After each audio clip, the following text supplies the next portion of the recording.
listening to Overwatch League Daily, your daily source for Overwatch League news, scores, and more. Here's your host, KickedTripod.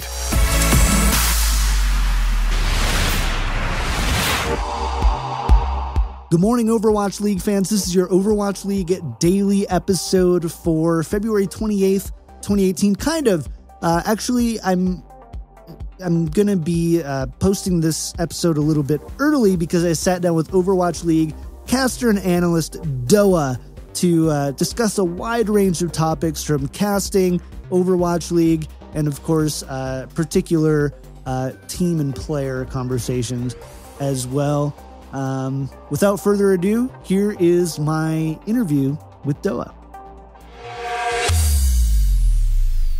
We had a lot of questions. DoA, first, thanks for being here, man. I should just say, hi. Thanks for coming by. Really excited. I was telling you before we started recording that just about every week someone's like, when are you going to get DoA on this show? So I'm glad we can finally make it happen. Glad to finally make it. When I announced it, people started just spattering Discord with questions for you. And a lot of them had to do around casting. So I have a couple questions for you to do with just kind of casting OWL and some of the tools that you might have. And then really want to spend some time with you about the game itself. But one question came up that was about Mercy. And Mercy's been nerfed, right? Nobody talks about Mercy anymore. Mercy's kind of been nerfed to where she's definitely playing a more situational role on just a few maps. In your experience, how has the new meta shaped your casting, and what do you kind of think will be the new focal point for that, I guess? More than anything, it feels like returning to what I consider to be my favorite time in casting Overwatch so far, which was when there was a lot of triple tank and dive was starting to come into it, where you basically spent most of your time casting, having a back and forth with the other person you're casting with, setting up what the next engage is going to look like and what the stakes are going to be. And you just get a lot more time with the meta the way it is going to be going forward to set things up, right? Which is very important because the team fights can be, still really chaotic and kind of hard to follow in Overwatch. So when you had Mercy being the way she was, the action really never slowed down because people were constantly getting rezzed. Pushes became these long extended things that culminated in a team fight instead of grouping up, maneuvering, fight, and then reset, right? And I think the way of doing it is more healthy for the game, because then it's more like, a lot of other sports you watch where it's like football, where you watch each play and there's time to build that anticipation and kind of give the fan something to expect here. And just in terms of pure mechanics for casting, the Mercy meta was extremely difficult in that I was forced to have to watch the kill feed a lot more than I'd prefer to. I usually, when I cast, I don't watch the kill feed at all because I'm counting on, while I'm doing the team fight, what's on the screen right there, I'm counting on, Monte to be watching the kill feed, and also he's watching the top-down view.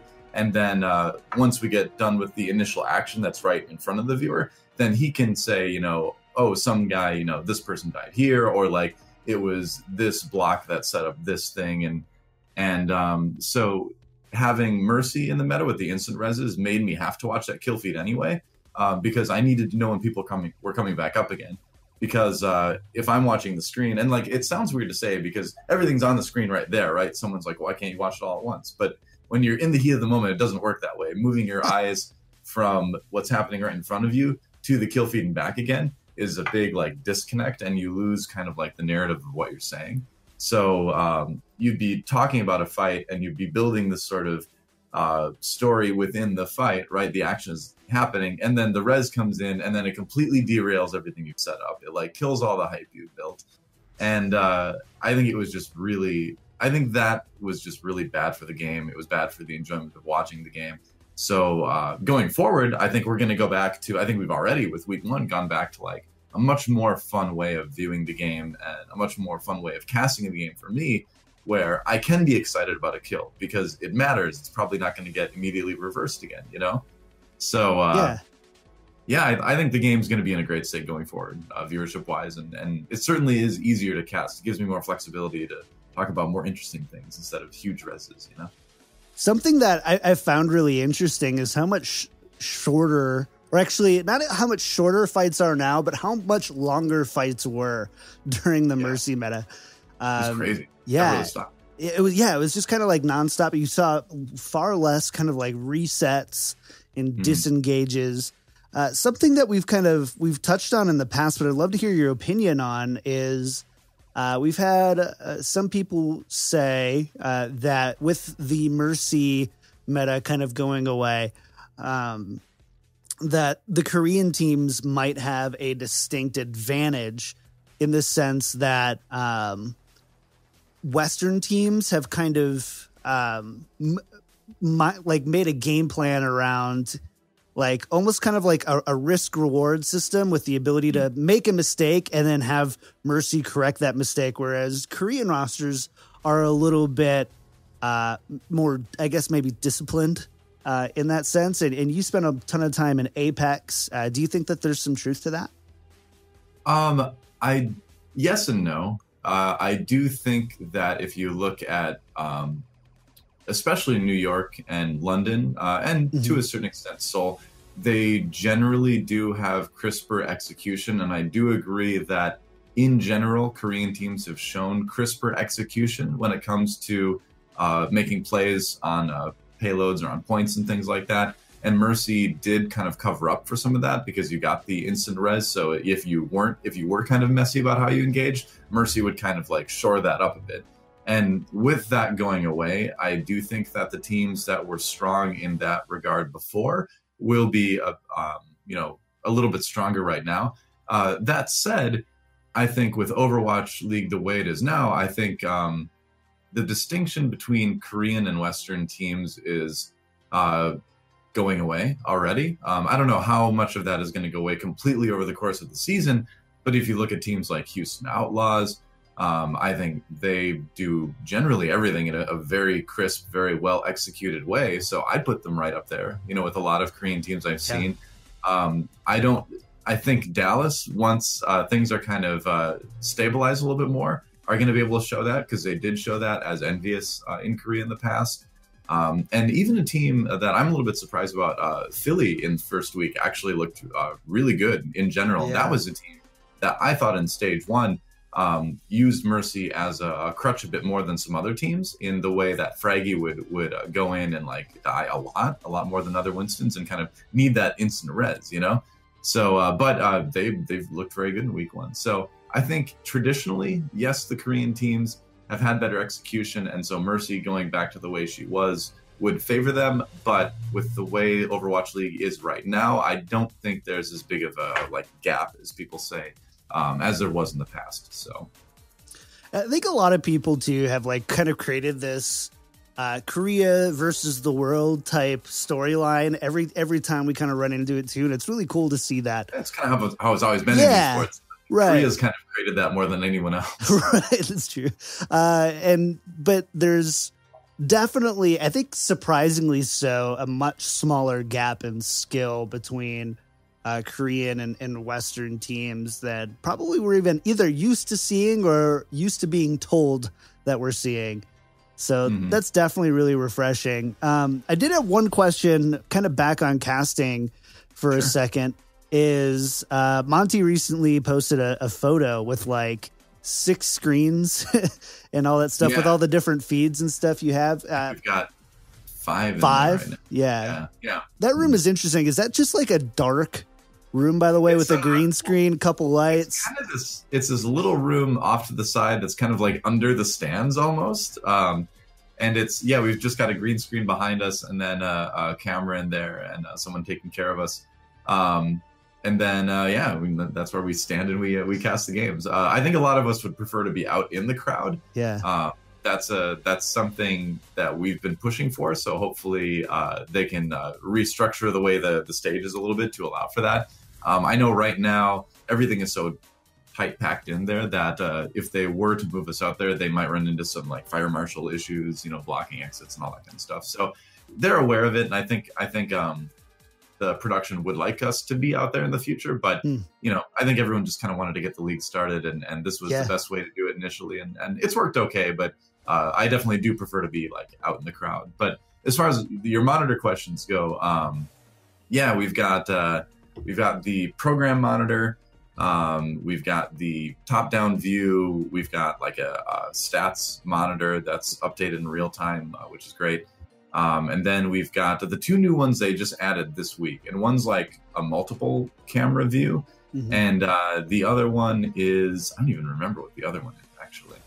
I don't know. The thing is like, I generally work off of the program feed myself. I glance once in a while over at the top-down view, but I'd say like 90% plus of time for my casting is off the program feed, because it's kind of like my job to be always watching in case there's like a pick that comes out of nowhere.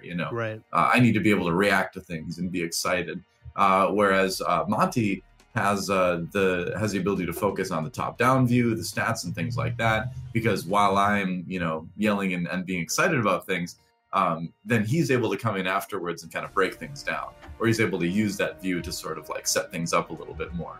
So it's so we both kind of use the monitors in different ways, but when you combine that, it makes for a pretty good show. Sounds like you guys have really kind of divvied up those responsibilities quite a bit. Has that just been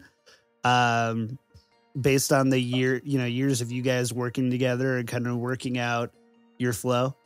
Well, when we started League of Legends in 2012, I didn't really know anything about the game. So I had crammed for like 2 months playing and learning the game. And I had like an app on my phone that had all the champion abilities. And I was memorizing it when I was on the subway and stuff like that.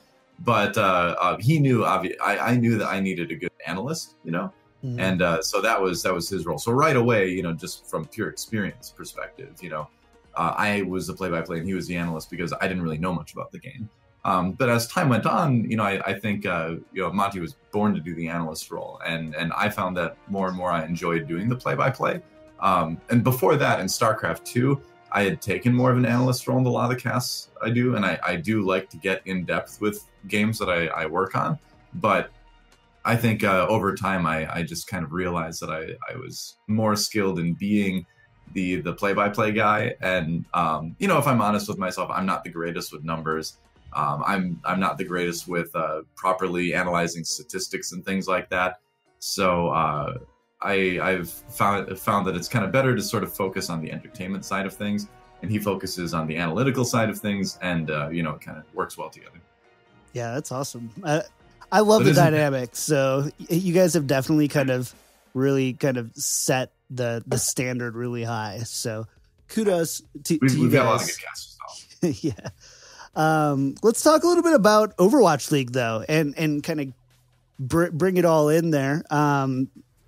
Let's talk just about stage 2. So stage 1 in the books, insanely successful, I would say. I think we had a good start. Yeah.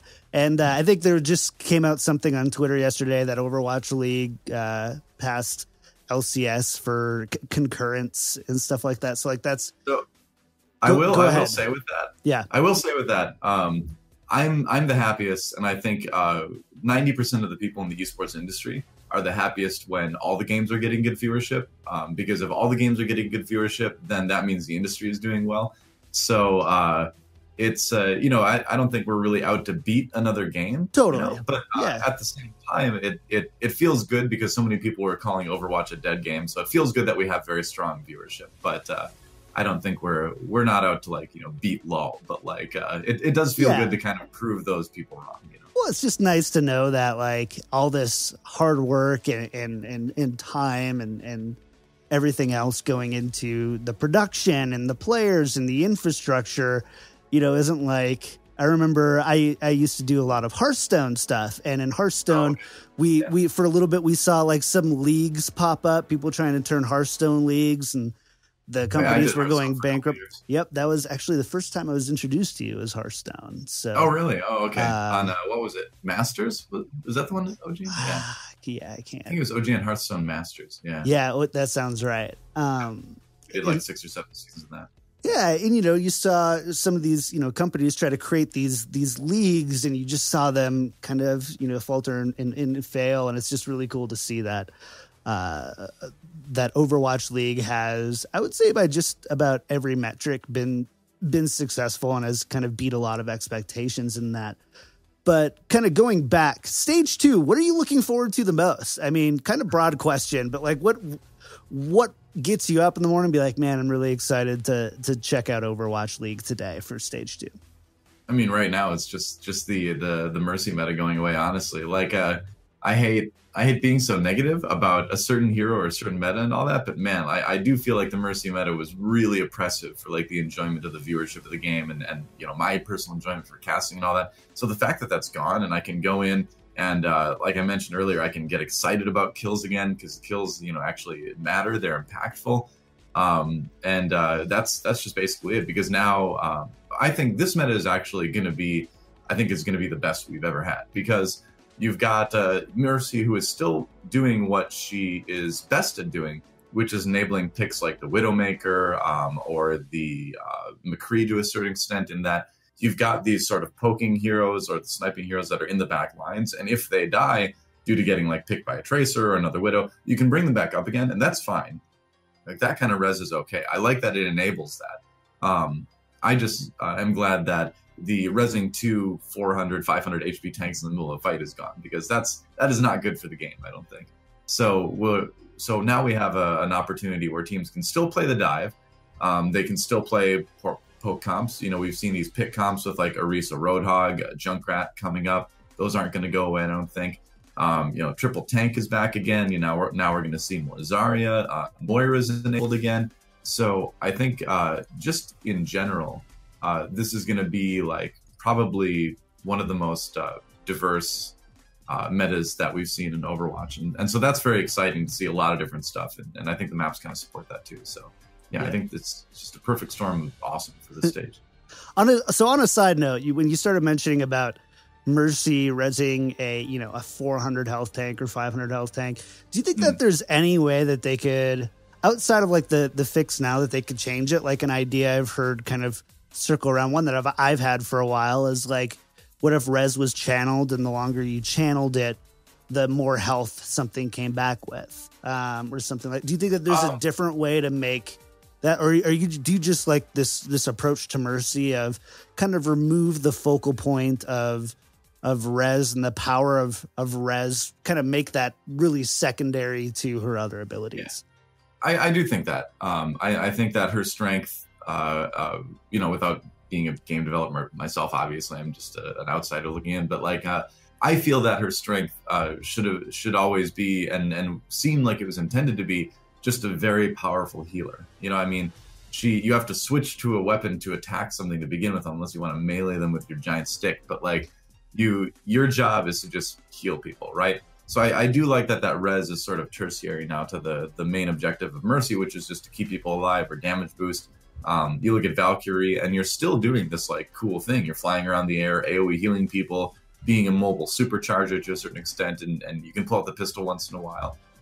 But yeah, I think Mercy, where she is now, is where I've kind of always imagined her to be as a hero in the game. I think she fills a unique niche in that she can be that sort of backline super healer and then come in for the big pushes, which is really cool. The only way I would ever consider changing res again in a way that would be interesting, and I don't think they need to change it now. I'm happy with the way it is, but if they did change it, I wouldn't mind seeing it be a buff, like a short-term buff that she could cast on somebody, like AKA like Zenyatta Orb, kind of you put it on somebody and it lasts for 4 or 5 seconds. And if the person dies within that time window, then they would be automatically res again with like 50-60% health. Not a full health res, but like, half to like 75% res. And so I like that, because then that gives more for teams to play around. I like abilities that make teams have to react, because there's with the way instant res was, you can't really play against that. It just kind of happens. Right. Whereas a buff like that, you suddenly have the challenge of, do you still kill the person anyway because they come back? Do you wait for the buff? as a Mercy player, how good are you going to be at timing, putting that on people? So I like stuff that kind of just elevates the level of skill in general in the game, and I think that could do it. But again, I don't think I think that's kind of a fun idea, but I don't think it's necessary now. I think the way Mercy is now is totally fine. Great. Well, yeah, and it's nice to see the change. You can tell there's kind of new life kind of put into the game a little bit. No pun intended, I guess. Yeah, no kidding. But I will say too, like, I've played a ton of Mercy. Like, in the last few seasons, if you're playing if you're a support main on the ladder and you don't have a Mercy on your team, you're kind of the one that has to do that, because even if you don't want to, like, that will give your team, or that did give your team, legitimately the best chance to win. So no matter how Mercy legendary your Zenyatta is, by the way. Yeah, well, I mean, Zenyatta was still always my most played, I think. But I think, like, the last 2 or 3 seasons, Mercy's been, like, number 2. Mm-hmm. So I'm coming from the perspective of playing a lot of Mercy as well. So yeah, definitely. I like where cool. Let's talk a little bit about interstage pickups, because to me it was kind of surprising at how much movement we had in the league, and not just like signing new players and free agents, but actually seeing players move between teams, specifically, London sending Rascal to the Fuel and Fissure to the Gladiators. Were you surprised at all by the fact that 5 weeks into it, we're already seeing a half a dozen new signings and movements in the league?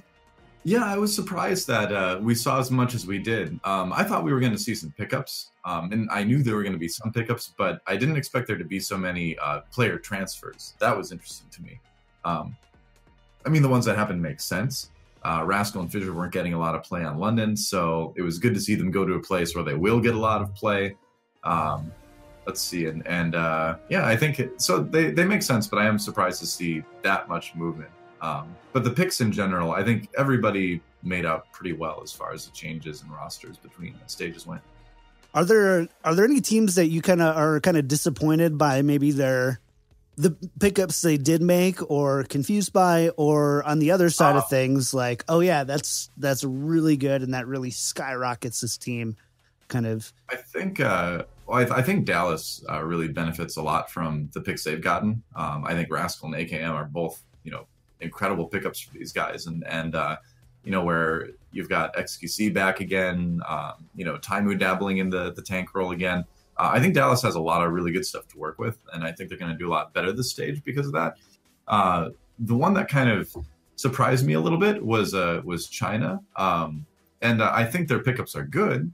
I think they'll definitely be better once those guys get to LA. But I'm a little bit surprised because there's a lot of talent in China.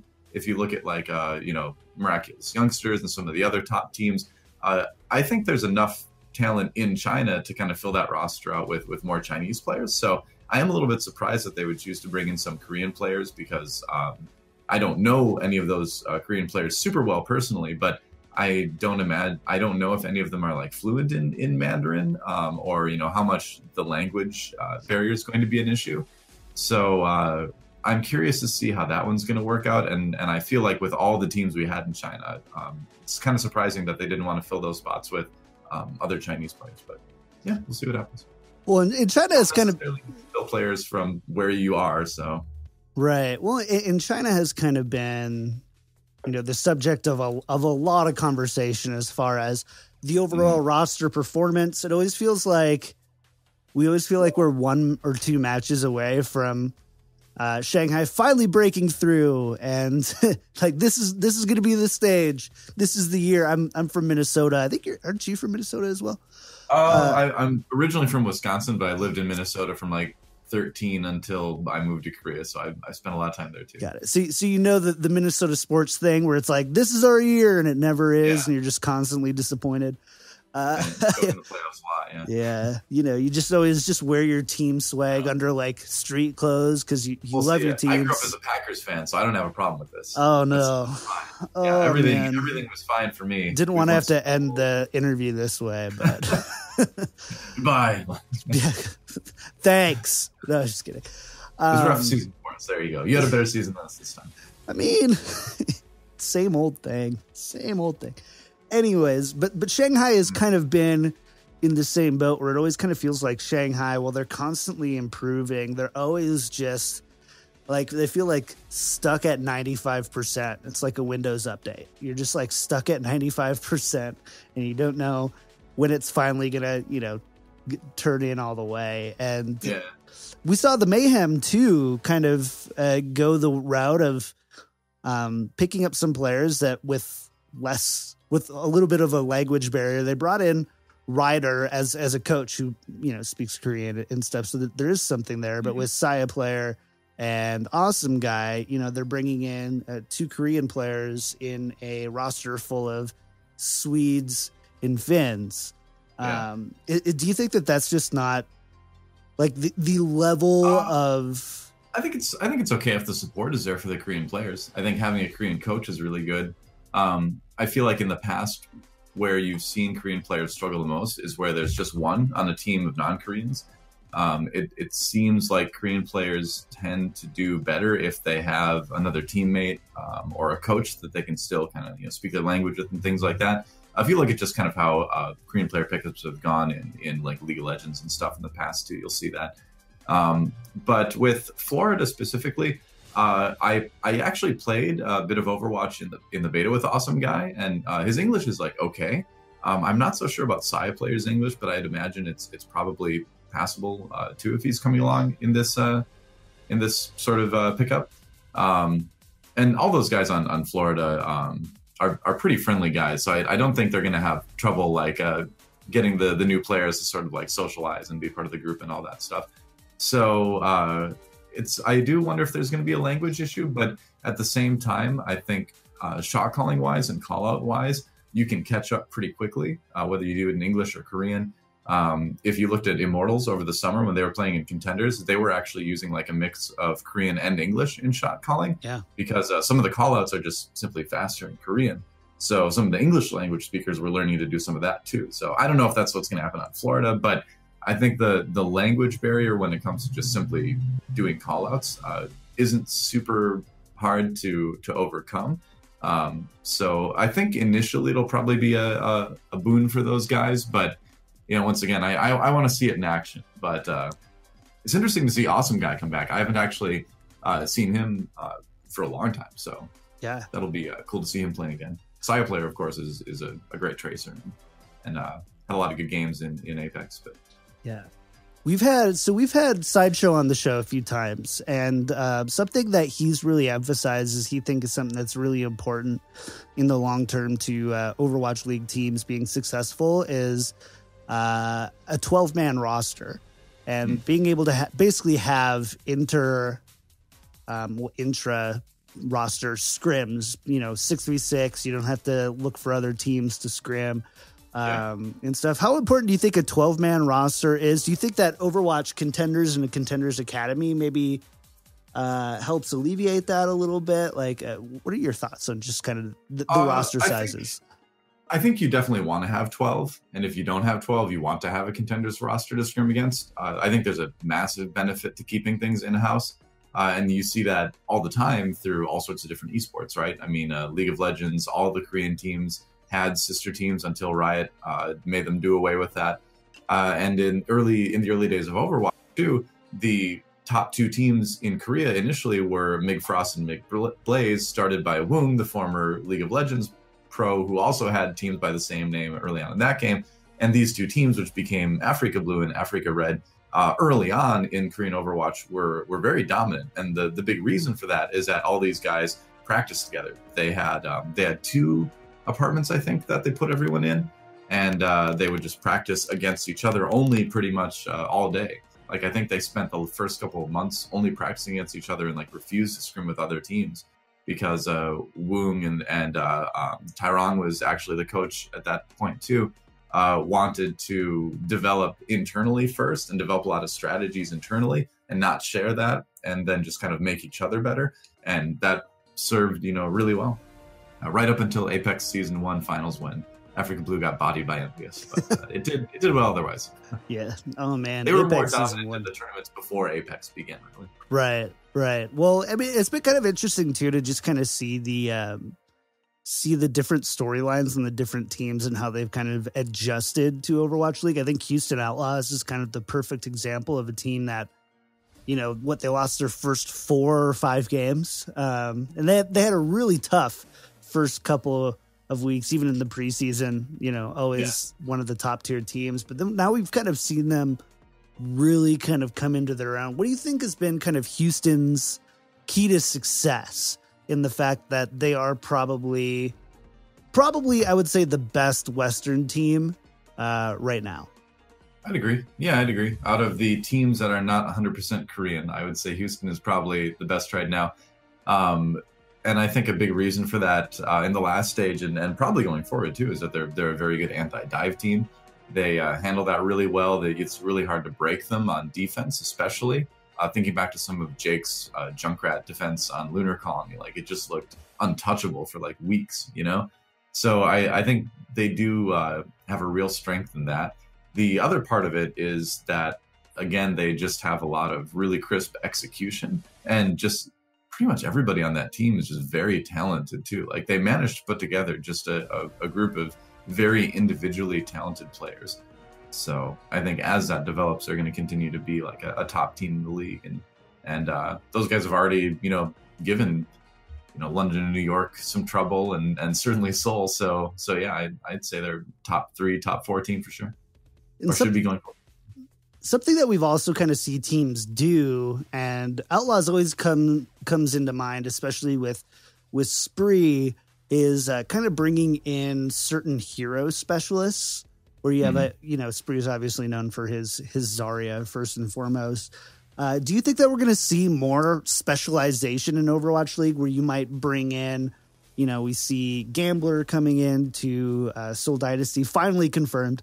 Yes, that's right. and stuff where these people are coming in who, you know, are very clearly coming in to play a specific role or a specific hero. Do you think that that's going to be important to the league kind of long term?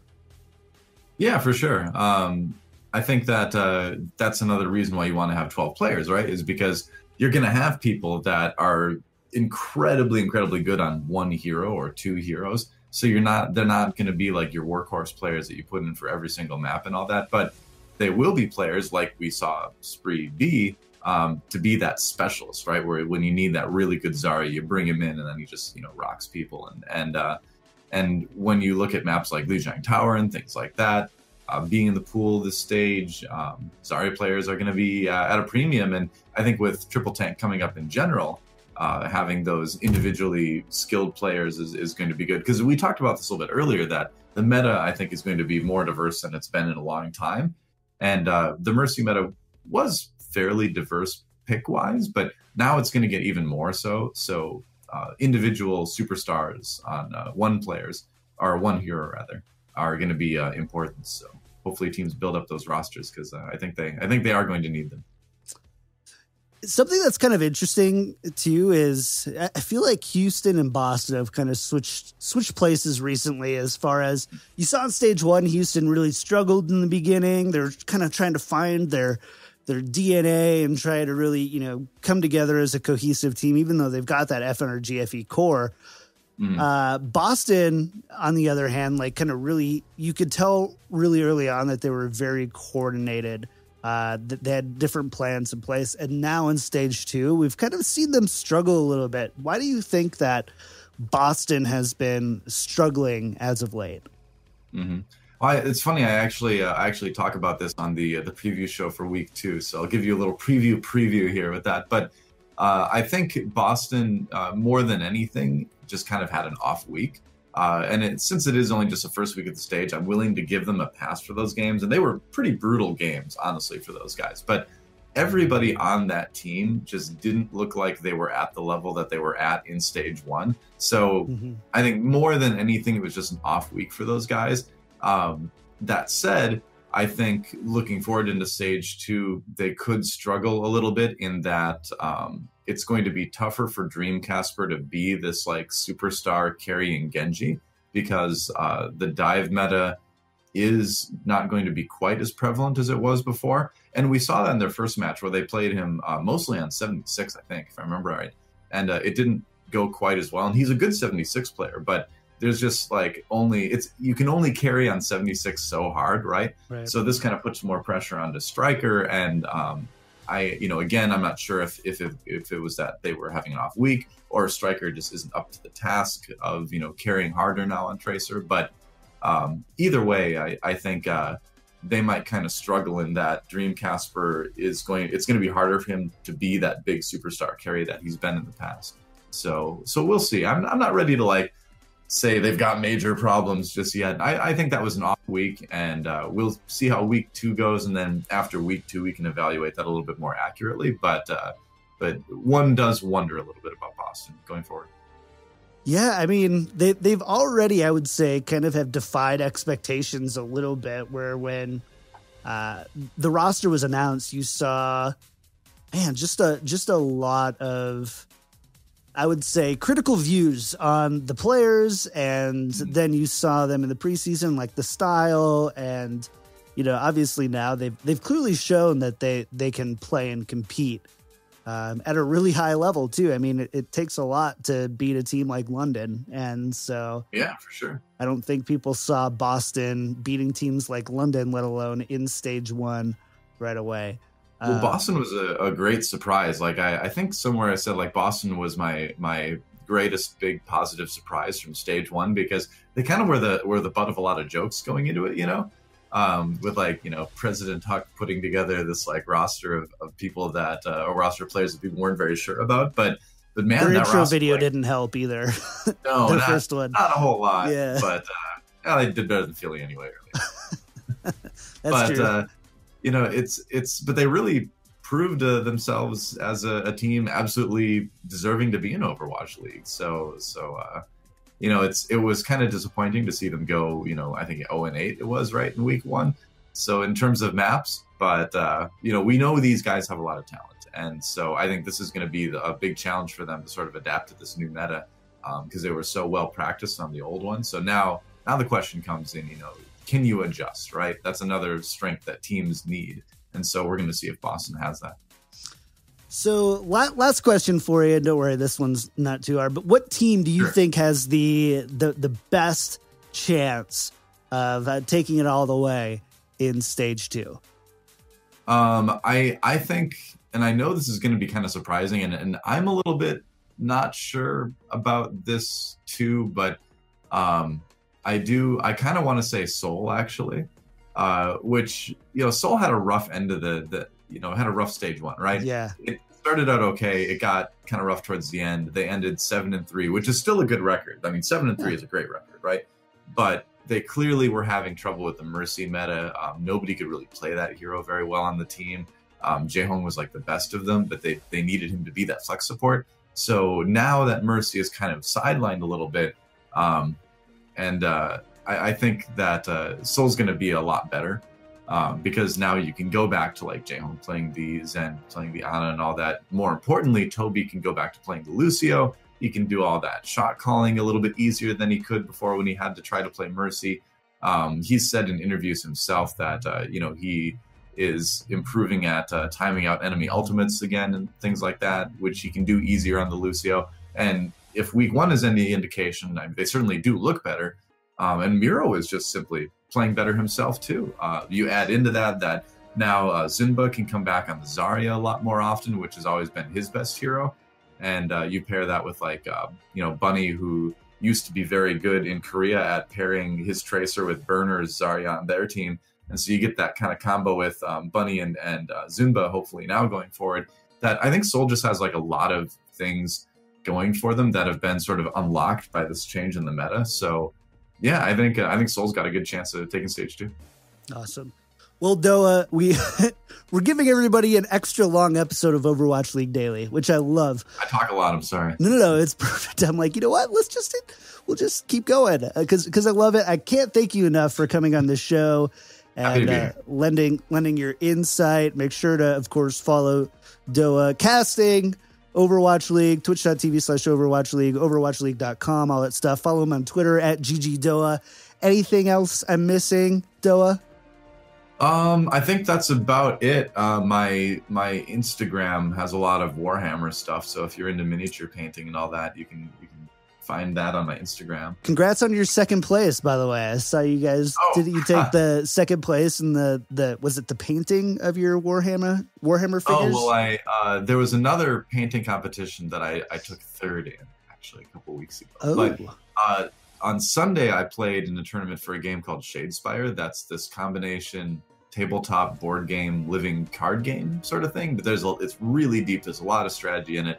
I absolutely love the game, and so that's been a lot of my time outside of Overwatch League is doing a little bit of that. So it was fun to go and compete in that and take second. I was so close. I lost to the guy by one game in the end. Shoot. I'll get him next. No, I mean it's another great. It's like a real world top down view map is what it is. Yeah. DoA, thank you again. I really appreciate it, and hope we can have you back again soon. Yeah, for sure. Thanks a lot. My thanks to DoA for stopping by. It was such an honor to be able to get to sit down and discuss Overwatch League with him. Make sure you follow him on Twitter at GGDoA. And of course, tune into Overwatch League Wednesday through Saturday at overwatchleague.com. As always, if you like the show, subscribe, all that stuff. Send me your emails, overwatchleaguedaily@gmail.com. Tweet me at OWL Daily Show. And of course, if you like the show, this is episode 60. If you like the show, don't hesitate to head on over to patreon.com/OWL Daily Show and go ahead and support. Help us get some Red Bulls when we're hanging out until 4 a.m. to make sure we get shows out to you 5 days a week. Thanks again to DoA. I'll be back tomorrow with another episode of Overwatch League Daily.